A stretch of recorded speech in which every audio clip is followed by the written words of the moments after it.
This is my custom smart dashboard for the Suzuki V-strom and SV650. It is built around an ESP32S3 display, and combines real-time ECU information, fuel consumption calculations, navigation, phone notifications, tire pressure monitoring, wireless sensors, and several additional functions in one compact interface. This is still a prototype, but it is already installed on the motorcycle and tested during real rides. In this video, I will show you how it works and what it can do. When the motorcycle ignition is switched on, the dashboard starts with a lightweight splash screen and then loads the main interface. The layout was designed to keep the most important information clearly visible while riding. At the center, we have the current speed and selected gear. The large RPM indicator combines a graphical arc with a numerical value. At higher engine speeds, the RPM value changes to orange. Above the configured warning threshold, it becomes red and starts flashing.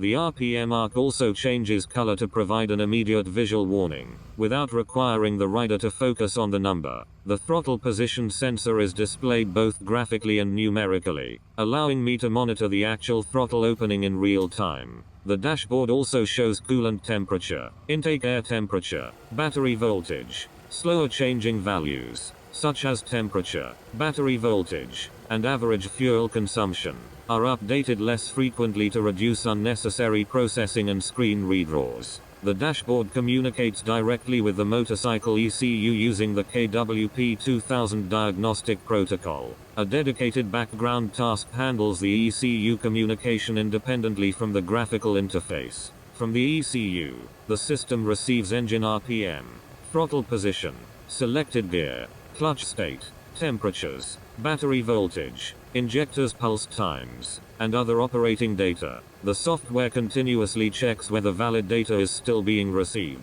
If the ECU connection is lost, it reports the offline condition and automatically attempts to reconnect. This means that a temporary communication problem does not require restarting the dashboard. The dashboard supports two different speed sources. The first is an estimated speed calculated from engine RPM and the selected gear. The clutch state is also considered, so the system does not incorrectly show movement when the motorcycle is stationary with the clutch pulled. The second source is a dedicated wheel speed sensor connected to an external ESP32. The sensor generates 8 pulses for every complete wheel revolution. The external controller measures the interval between pulses, filters the signal, and sends the data wirelessly to the dashboard using ESP Now. The wheel circumference can be adjusted directly from the settings screen, allowing the speed calculation to be calibrated for different tires or wheel sizes. From the dashboard settings, I can select whether to use the estimated ECU speed or the dedicated wheel sensor. The selected speed is used for distance and fuel consumption calculations. A dedicated diagnostic screen helps verify the wireless speed sensor connection. It displays the connection status, packet age, packet counter, update counter, raw pulses per second, pulse count, sampling time, calculated speed, pulses per revolution, and configured wheel circumference. This was particularly useful while developing and calibrating the sensor, because it shows exactly what reaches the dashboard instead of relying only on the final speed value. The dashboard calculates distance and fuel consumption in real time. Fuel flow is estimated from the injector pulse widths, engine speed, injector flow rate, and injector opening offset. Both injector flow and offset can be adjusted from the settings screen. The main interface shows instantaneous consumption, average consumption, and the total amount of fuel used for the current dashboard trip. When the motorcycle is moving, instantaneous consumption is displayed in kilometers per liter. When stationary, it changes to fuel consumption per hour. The dashboard trip can be reset by holding the reset button for 2 seconds, preventing accidental resets. The odometer is completely independent from the resettable trip, and is always displayed using 7 digits. Internally, the odometer is stored with decimal precision, even though it is shown without decimals on the display. Its initial value can be set from the Android application, so that it matches the motorcycle's original odometer. The system also maintains an absolute fuel counter. Unlike the dashboard trip fuel value, this counter is never reset. These absolute distance and fuel values allow the phone application to calculate independent trip information reliably. Critical data is saved in the ESP32 non-volatile storage. This includes the trip, odometer, absolute fuel counter, and user settings. The data is saved before shutdown, so the dashboard can restore its previous state after the motorcycle is switched on again.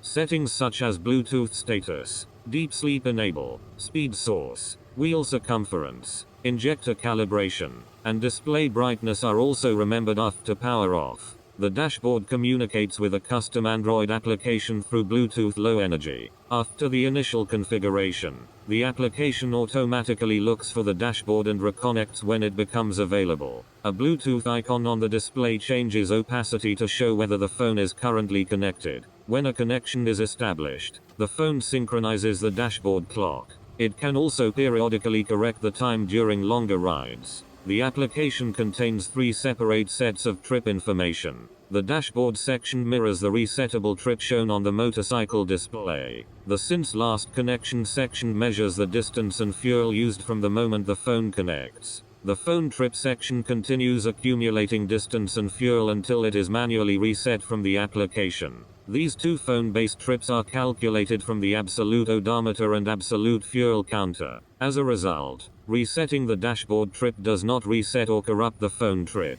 For each trip, the application calculates distance, fuel used, and average fuel consumption. The application can forward selected Android notifications to the dashboard. The user can choose whether to display calls, messages, WhatsApp notifications, and navigation instructions. The main notification area supports scrolling text for longer messages. When Google Maps navigation is active, navigation information remains in the primary area. Other incoming notifications are moved to a secondary area, where the text can wrap onto multiple lines instead of replacing the navigation instructions. This keeps important route information visible while still allowing other notifications to appear. Google Maps navigation instructions are interpreted by the Android application and sent to the dashboard using a compact command format. The dashboard uses locally stored LVGL graphics instead of trying to display the original Android icons directly. The dashboard also receives tire pressure monitoring data. It displays the front and rear tire pressures, and can track sensor temperature,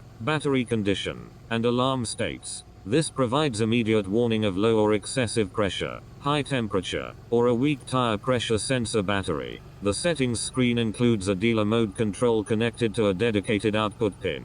When dealer mode is enabled, the dashboard can display diagnostic information and Suzuki fault codes. The interface also contains status information for ECU communication, ESP now, memory usage, and shutdown diagnostics. These tools are mainly intended for development and troubleshooting, but they are also useful when diagnosing the motorcycle. The system also includes an experimental ESP now gate opener. A separate wireless receiver periodically sends a ready signal. When the receiver is available, the gate icon on the dashboard becomes fully visible. A tap on the left half of the display sends the opening request. Normal swipe gestures are ignored to avoid accidental activation.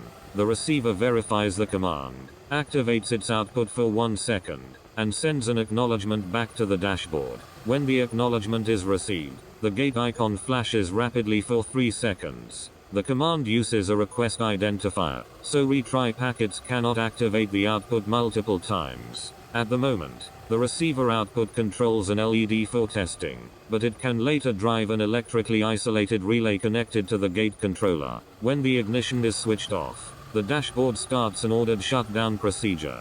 First, it confirms the ignition off condition and saves all critical data. It then stops the active communication tasks and displays the shutdown image. Before the ESP32 enters deep sleep, the software turns off the backlight, touch controller, and display controller. Disabling the display and touch hardware significantly reduced standby consumption compared with simply turning off the backlight. Deep sleep can also be disabled from the settings screen, which is useful during development and firmware uploads. When the ignition is restored, the ESP32 wakes up and reloads all saved values. The Android application was developed specifically for this dashboard, and handles automatic connection, notification filtering, navigation icon recognition, time synchronization, and trip calculations. The main goal of this project was not simply to display more data. I wanted to create a dashboard that feels integrated with the motorcycle, readable while riding,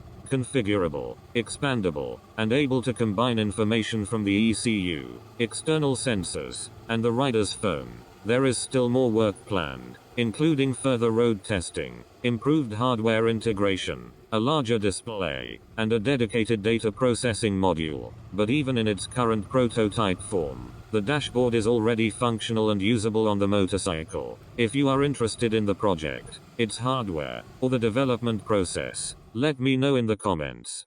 Thanks for watching.